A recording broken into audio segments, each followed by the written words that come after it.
2 Kings 10. Ahab's family killed. Now there were in Samaria 70 sons of the house of Ahab. So Jehu wrote letters and sent them to Samaria, to the officials of Jezreel, to the elders and to the guardians of Ahab's children. He said, "You have your master's sons with you, and you have chariots and horses, and a fortified city and weapons. Now as soon as this letter reaches you, choose the best and most worthy of your master's sons, and set him on his father's throne. Then fight for your master's house." But they were terrified if the two kings could not resist him, how can we? So the palace administrator, the city governor, the elders, and the guardians sent this message to Jehu. "We are your servants. We will do anything you say. We will not appoint anyone as king. You do whatever you think is best."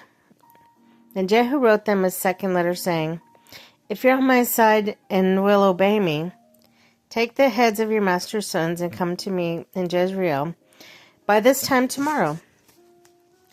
Now the royal princes, 70 of them, were with leading men of the city who were rearing them. When the letter arrived, these men took princes and slaughtered all 70 of them. They put their heads in a basket and sent them to Jehu in Jezreel. When the messengers arrived, he told Jehu, "They have brought the heads of the princes." And Jehu ordered, "Put them in 2 piles at the entrance of the city gate until morning." The next morning Jehu went out. He stood before all the people and said, "You are innocent. It was I who conspired against my master and killed him. But who killed all these? Know then that it is not a word the Lord has spoken against the house of Ahab will fail.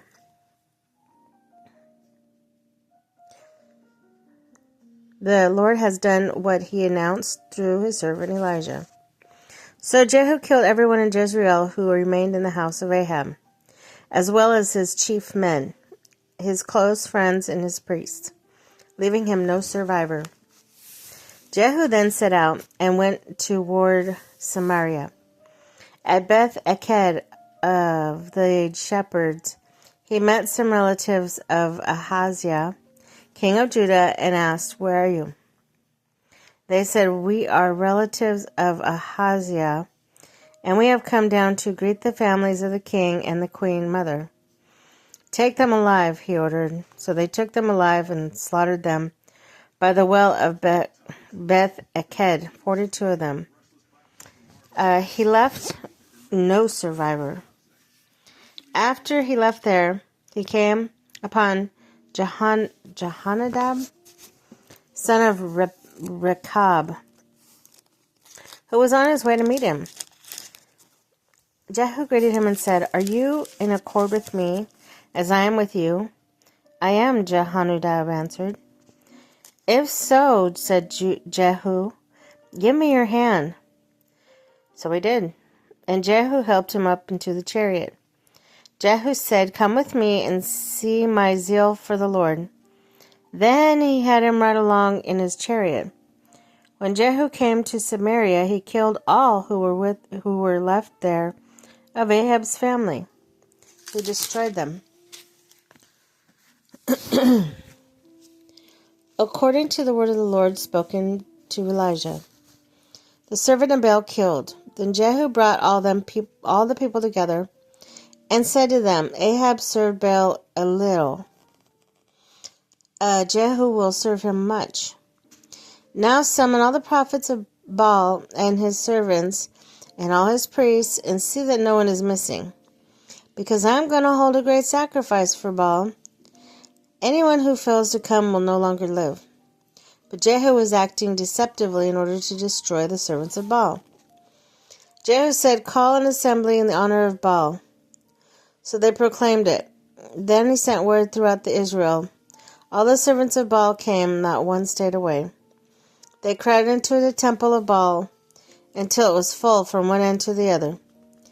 And Jehu said to the keeper of the wardrobe, Bring robes for all the servants of Baal. So he brought robes out for them.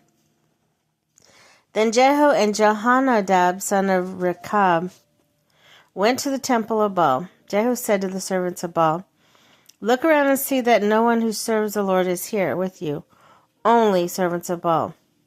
So they went in to make sacrifices and burnt offerings, and Jehu had posted 80 men outside with this warning. If one of you lets any of the men I am placing in your hands escape, it will be your life for his.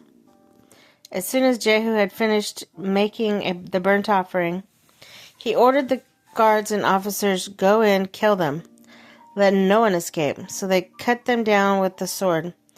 The guards and officers drew the bodies out, and then entered the shrine in the temple of Baal. They brought the sacred stone out of the temple of Baal and burned it. They abolished the sacred stone of Baal and tore down the temple of Baal, and the people have used it for a latrine to this day. So Jehu destroyed Baal worship in Israel. However, he did not turn away from the sins of Jeroboam, son of Nebat, which he caused Israel to commit, the worship of the golden calves at Bethel and Dan. The Lord said to Jehu, Because you have done well in accomplishing what is right in my eyes, and have done to the house of Ahab all I had mind to do, your descendants will sit on the throne of Israel into the 4th generation. Yet Jehu was not careful to keep the law of the Lord and the God of Israel with all his heart. He did not turn away from the sins of Jeroboam, which he had caused Israel to commit. In those days the Lord began to reduce the size of Israel. Hazael overpowered the Israelites through their territory, east of Jordan and in all the land of Gilead, the region of Gad, Reuben, and Manasseh, from Aroer by the Arnon gorge through Gilead to Bashan. As for the other events of Jehu's reign, all he did, and all his achievements, are they not written in the book of the annals and the kings of Israel? Jehu rested with his ancestors and was buried in Samaria. And Jehoahaz, his son, succeeded him as king. The time that Jehu reigned over Israel and Samaria was 28 years.